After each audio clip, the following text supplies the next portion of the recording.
여러분, 음악 좋아해요? 좋아해요? 그러면 어떤 장르 좋아해요? 상관없어요. 음악만 좋아하면 돼요. 만약에 좋아하신다면 이거 보세요. 전설의 무대 아카이브 K. 반갑습니다. 이순국입니다. 오늘은 영화가 아니라 TV 프로그램 하나를 추천하고 싶어서 나왔는데 잠깐, 당연히 광고 아니에요. 오해하지 마요. 아무튼 오늘은 TV 프로그램 얘기를 할 거예요. 제목은 방금 말했던 전설의 무대 아카이브 K. 저는 이런 프로그램이 나올 거라는 거 작년에 예고편을 보고 알고 있었고 조금 기대도 하고 있었거든요. 그리고 기다리다가 1화가 방영될 때부터 본방사수는 못했어요. 그래서 1화는 다시 보기 하긴 했는데 아무튼 나온 이후로 1화부터 쭉 챙겨보고 있었거든요. 그런데 이게 너무 재밌어. 아니, 재밌다고 말하면 안 돼. 너무 흥미로워요. 아, 잠깐, 이 프로그램 모르시는 분 당연히 많으시겠죠? 지금 유튜브 검색창에 우리가요라고 검색해보세요. 우리가요라는 채널에서 올라오는 영상들이 몇 개 있어요. 그 프로그램이에요. 대한민국 대중음악사 굉장히 오래도록 이어지고 있잖아요. 그런데 유독 우리 대중음악은 제대로 기록으로 남아서 역사적 정리가 되지 않았다. 누군가는 할 때가 되었다. 우리가 하겠다. 뭐 이런 걸 표방하면서 만든 다큐 플러스 음악 프로그램인 것 같거든요. 근데 이게 뭐라고요? 흥미가 있어요. 다 챙겨보고 있어요. 도대체 어떤 매력을 느꼈길래 이렇게 영업까지 하려고 하나? 간단히 한 3가지만 짚어볼게요. 첫 번째, 전설의 무대 아카이브 K의 매력. 대중음악사의 의미 부여. 음악 프로그램 정말 많아요. 그냥 음악을 소개해주는 프로그램도 있고 아티스트를 소개해주는 프로그램도 있고 지나간 음악, 예전에 활동하시는 아티스트 분들을 재조명해주는 프로그램 이미 있어 왔어요. 그리고 그런 프로그램의 아티스트 분들 노래가 조명될 때마다 정보들도 간략간략하게 나와요. 이 노래 너무 유명했다. 이분은 전설이다. 이분을 빼놓고는 대중음악사를 말할 수 없다. 그런데 그 모든 정보들이 언제나 파편으로 소개가 돼요. 그분에게만 집중된 시간이기 때문에. 물론 그분에게 집중하면 그분에 대해서 많은 걸 알아갈 수는 있지만 이런 프로그램들을 몇 개 보다 보면 이런 생각이 들 때가 있단 말이죠. 아, 그래서 저분이 유명한 거구나?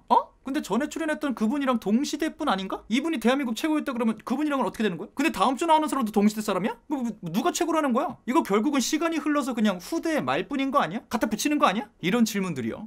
이 프로그램이 그 질문들에 대한 답을 해줍니다. 이 프로그램이 하라는 건 한 아티스트, 한 노래에 집중하는 게 아니라 대한민국 대중음악사의 계보를 정리하고요. 이 전체적인 흐름을 기록하면서 이 전체 흐름에 큰 영향을 미쳤던 아티스트들, 노래들, 이것들을 차례대로 다 다뤄줘요. 그리고 그 아티스트 중에 몇 명은 실제로 무대에 나와서 얘기도 해주고 노래도 불러주고요. 그러면서 조금 더 정확하게 저 사람이 단순히 노래가 히트해서 유명한 게 아니구나. 대중음악의 흐름에 저런 역할을 한 사람이구나. 단순히 수치로 정리되지 않는 흐름들을 만들어낸 사람들이 있구나. 그래서 전설이라고까지 불리는 일이 생기는구나. 이런 답을 내려줘요. 그리고 이 정답을 그 시대를 살지 않은 분들도 쉽게 알아들을 수 있도록 잘 풀어줘요. 그래서 우리가 파편으로만 알고 있던 대중음악사의 사건들, 이 사건들을 사건의 당사 아티스트와 노래를 들어가면서 흐름 정리를 한다. 이게 굉장히 큰 의미를 가지는 것 같아요. 그게 첫 번째 매력이고요. 두 번째 매력, 각기 다른 음악 씬들의 개별 이야기들.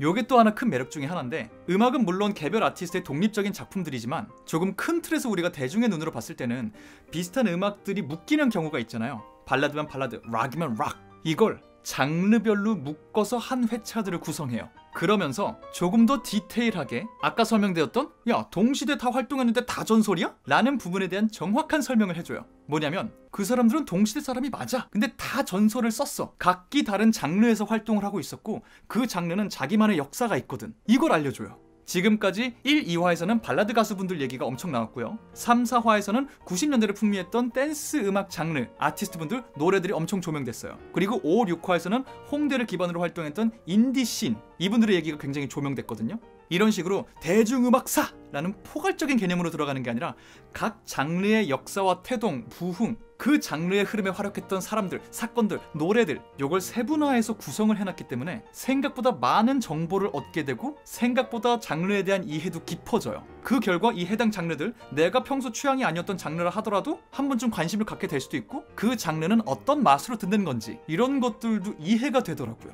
근데 여기서 더 소름 돋는 건 이렇게 장르화 설명에서 끝나지 않아요. 여기서 한 발 더 나아가서 단순히 노래를 만드신 가수분들, 노래들 이것만 조명하는 게 아니라 그 노래를 탄생시킨 작곡가, 작사가, 안무가, 뮤직비디오 감독님 등등등 무대 뒤편에서 각 장르들 그리고 대중음악사에 큰 영향을 미친 인물들의 이야기도 분명하게 짚고 넘어가요. 심지어 대중음악사에 영향을 미친 공간들까지. 예를 들면 이런 거예요. 아까 말씀드린 대로 3, 4화는 90년대를 주름 잡았던 댄스 가수분들의 이야기가 조명됐어요. 다 다른 연도에 데뷔하셨고 완전히 다른 그룹에 있었고 다른 노래들을 남겼거든요. 그런데 알고 봤더니 그분들이 다 이태원에 있는 한 나이트클럽에서 춤을 추던 사람들이었어요.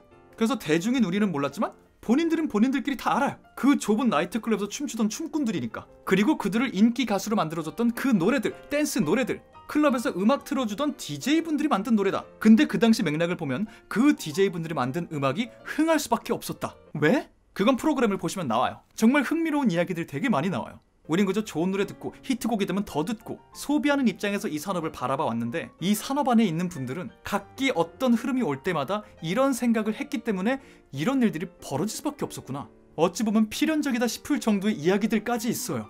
그래서 장르별로 카테고리화해서 그들의 역사를 따로따로 잘 훑어준다. 그리고 그 안에서 우리가 상상도 못한 인물들, 상상도 못한 공간들에 대한 조명까지 이루어지고 있다. 두 번째 큰 매력이에요. 그리고 세 번째, 생각보다 감성적인 터치가 많이 남습니다. 이건 약간 지금 주류 음악을 좋아하시는 분들보다 연령대 있는 분들에게 해당하는 매력이긴 한데 그 장르의 역사를 이렇게 하나하나 짚어준다 그랬잖아요. 내가 좋아했던 음악, 내가 사랑했던 아티스트, 내가 듣고 자랐던 장르, 그 장르가 나오잖아요. 그럼 나는 그냥 단순한 소비자였음에도 불구하고 보다 보면 울컥해요. 노래는 전혀 그런 노래 아닌 게 나오는데도 나는 울컥하는 지점들이 있어요. 그러면서 아 맞아, 내가 저 음악을 좋아하는 이유들이 있었는데 저게 그 이유였어. 저 사람들이 저런 생각으로 만들고 있었기 때문이었어. 저런 마음이 음악에 담겨져서 나에게 왔던 거야. 이 포인트들을 그 음악을 만들고 불렀던 아티스트 본인들이 정확한 단어로 정리를 해줘요. 그래서 나만 마음속에 묻어두고 있던, 어쩌면 너무 무의식적으로 있어서 난 잘 알지 못했던 내가 사랑하던 장르들에 대한 애정이 되살아나는 일도 생겨요. 누군가에게는 추억 여행, 누군가에게는 새 장르에 대한 불씨가 불타오르는 경험이 될 수 있다는 거죠. 이게 세 번째 또 큰 매력이었던 것 같아요. 물론 장점으로만 가득한 작품은 아닙니다. 시청자로서는 아쉬운 부분도 당연히 있고요. 한계도 있어요.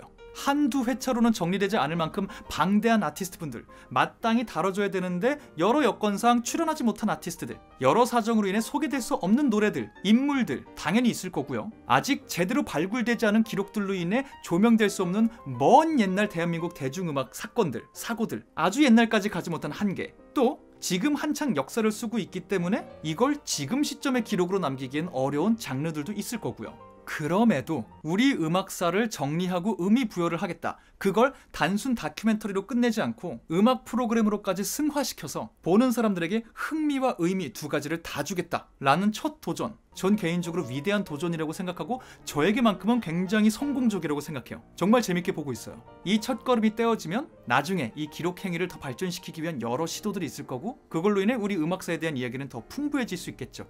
그래서 흠뻑 빠져서 보고 있는 프로그램이 전설의 무대 아카이브 K다.